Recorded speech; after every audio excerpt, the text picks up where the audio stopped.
We've got Signe and Genna, Grushovenko. They are going to be one of our inspiration artists at the camp this summer for Creating Artists for Tomorrow. And we want to ask them a few questions so that our kids can get an idea of what it is to be an artist. How old were you when you realized that art was important to you? You go ahead, honey. You get started. Probably mid-20s, I would say. Yes. Okay. And Signe? I was very young. It's been a big thing for me my whole life, so as long as I can remember, when I was a little tiny. Okay. I mean, I could elaborate. I mean, I was always like a creative kid. I knew that was not a engineer per se, you know, inside. But Genna is from the Ukraine. Did you study art in the Ukraine, or did you start that when you came to the United States? pretty much completely self-educated person. Yes, here. I had fortune to have very many interesting people around me to learn from and to be mentored by, and I'm trying to pass it forward now. I'm just trying to do the same thing for younger people too. Signe, you grew up in Georgia, is that correct? I did, yeah. I was born in Michigan, but we moved to the South when I was 5. I grew up in a small town in Georgia. So, who were the people that encouraged you to pursue art as you were growing up? I was very much encouraged to pursue art by my mother. My mother was always a very creative person, and that was something that was very important to mine and her relationship together, was drawing and painting and everything when I was little. And then also I had a high school art teacher who really encouraged me, and that was something that I felt very confident about as a young person, whereas there weren't a lot of places in my life that I felt very confident, and that was one of the places where I really did. So I'd say my mom and my high school art teacher. Okay. Genna? I did have a high school art teacher. I mean, we studied, you know, a very kind of a limited amount of drawing when I was like in elementary school probably, but then nothing. Did anyone kind of lift you up? Not really. I would say my mom, also, she was always very supportive, and she kind of knew where my tendencies, you know, lined up. But if I decided to be an astronaut, she probably would have supported me with same passion. So, you know, As a good mom would. yeah. Yes. I think I just kind of sort of cosmically stumbled into a right place. Did anyone discourage you when you were? Oh gosh, that's a really interesting question. I wouldn't say anyone specifically discouraged me, but I would say that I was never told that to be an artist could be a profession. And so I think that, like, societally, I didn't know that that was really a thing. And so that actually was something that I had to kind of stumble into as a young person, because I had never been told that to be an artist could be something you could do for a job. So I don't think anybody said you can't do that, but I think I was always encouraged to look for work that was more steady and had a clearer path and more security built in. Right. We have that question at the studio all the time, and parents are asking, you know, if we invest in all of this, what are they going to do with it? And, you know, there's a lot that you can do with art. I mean, and not necessarily doing what you're doing, you know, selling your work, but there's a lot that you can do with it. I absolutely agree. And I think even if you don't want to make art your career, which absolutely I would say is a thing, we are here in this building. I think we have 12 artists in our space, and I would say that the majority of us actually make our living as being professional artists. But even if that's not your goal, I think that learning about art and learning about creativity can grow almost every aspect of your life and can shape your thought in a way that's very powerful. Like,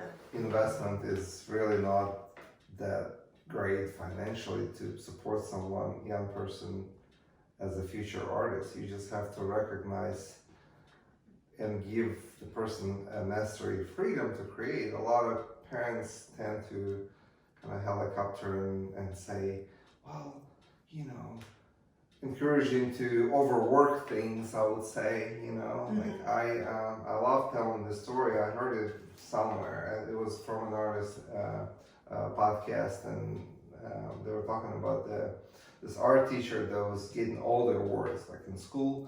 Her kids were getting all the awards for the best artwork, and so they asked her like, "What is your secret?" And she's like, "Well, you just have to know where exactly to take it away from them." And did you take art classes in high school or college? And you did not. We've No. already talked about that. But Signe, what did you do?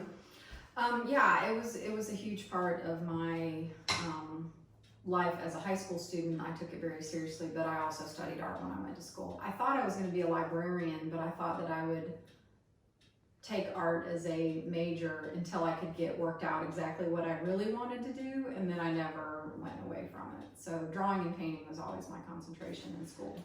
So where do you find your inspiration for your work? So it's such an interesting question. When I first got out of school, I was doing very traditional like landscape and still life and stuff, and I started making some paintings just for myself of my grandparents and great-grandparents, just for my own personal kind of nostalgic reasons. And I immediately had a lot of response to those pieces that had this juxtaposition between nostalgia and really contemporary style. And so then I started collecting old pictures and making paintings from old pictures. So it's something that just kind of started on a whim, and then has been already almost now probably 20 plus years of inspirational material. Probably just because I like the figure and I like the time period, and it's a frame on which I can hang color and color theory. Yeah, for me, inspiration comes with work. Like, I find you don't have to wait for inspiration. If you start making something, it comes usually. So I'm a huge procrastinator, so that's kind of a little hard thing for me. So, but once I start working, it flows really. But I don't buy these like a common misconceptions about that being inspired by a tree or nature or whatever. You collect the information in small bites through your life. Like for example, when we travel, our pastime, we go to good restaurants and museums. That's pretty much every city, USA, or the world, really. So you collect all this data, and then once you get ready to kind of breathe it out, it comes out naturally, and you don't have to think about The it. kids in the studio, a lot of them have a hard time starting. And your suggestion is just to kind of put your paintbrush to the canvas and just kind of go, not to kind of jump in at it, and their thoughts and their ideas will come through that. Exactly. Yeah. Yes. Mm-hmm. So when you start a new project, what excites you the most when you start something new? I don't know, so you say.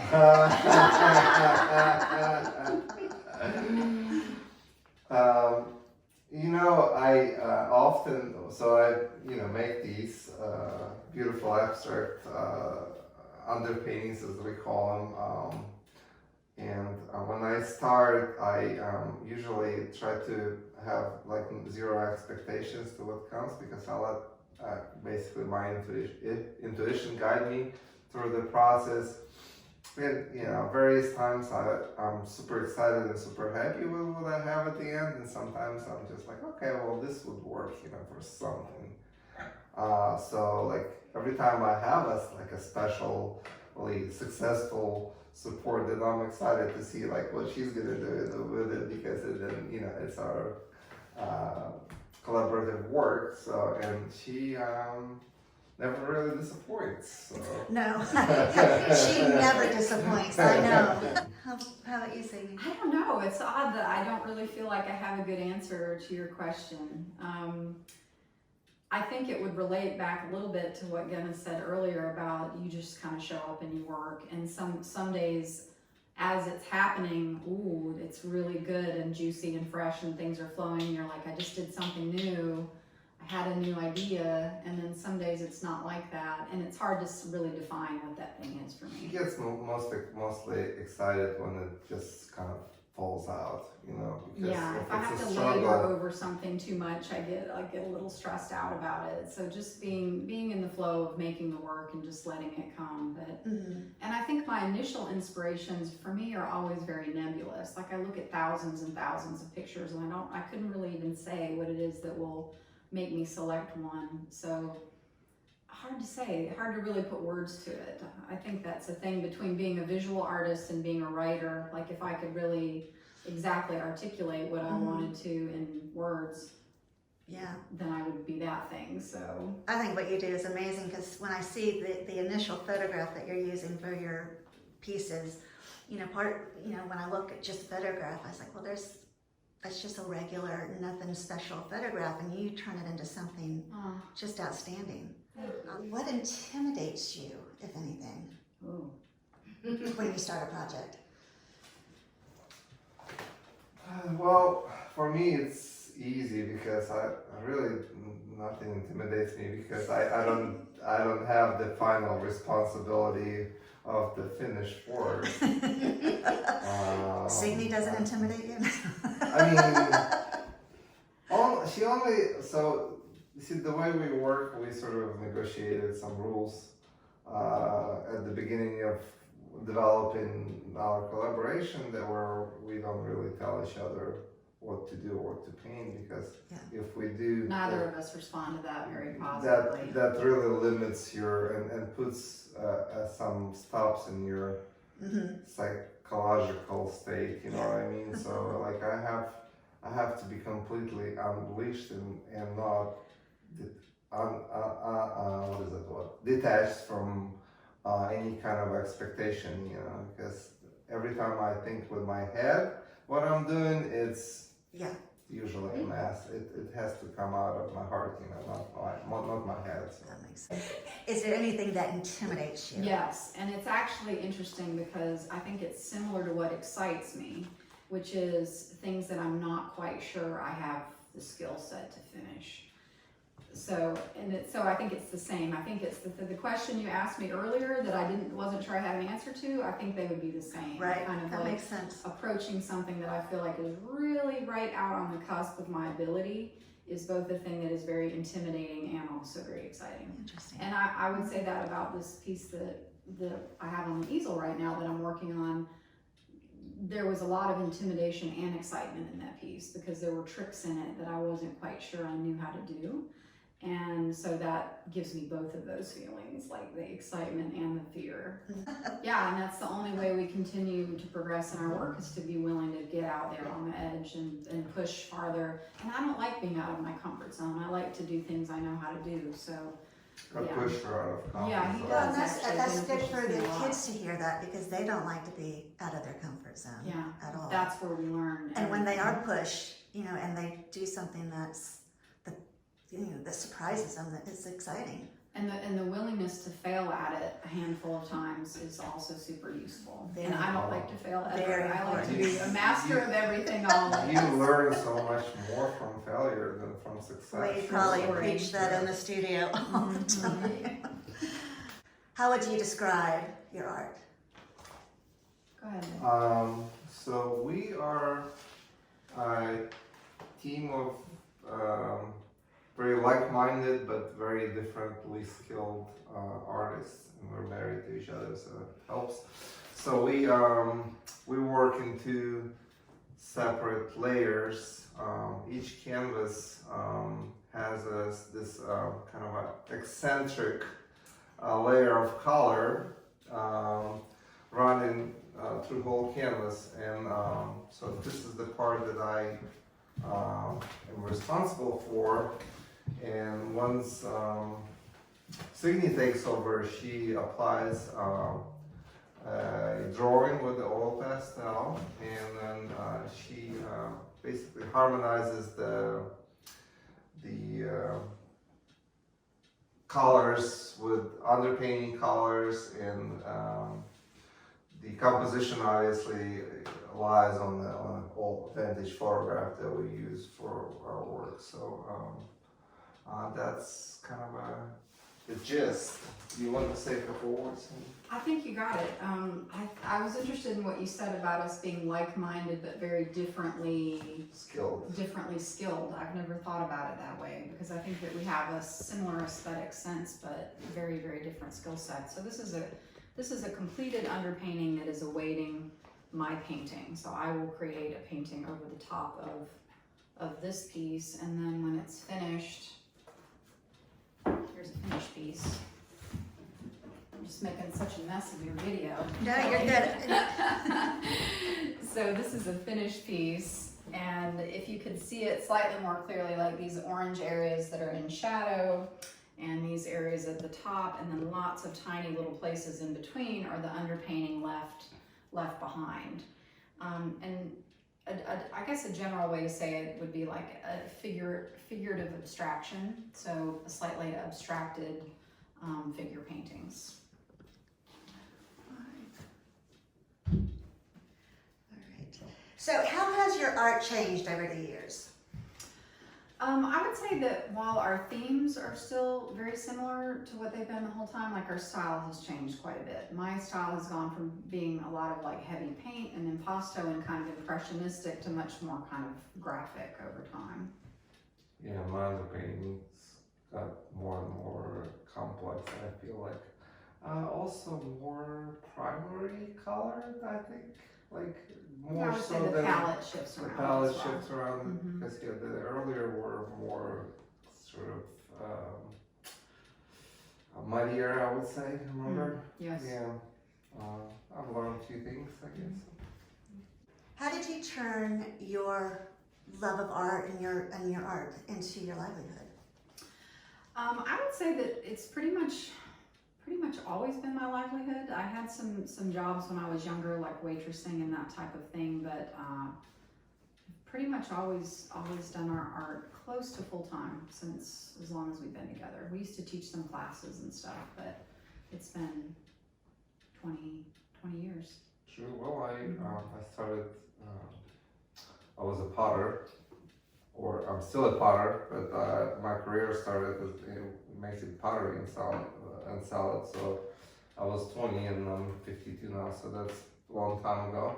We've survived it. And This far. we survived that, and then we had to teach some lessons and learn how to do sell our work at art fairs and how to get more successful at it and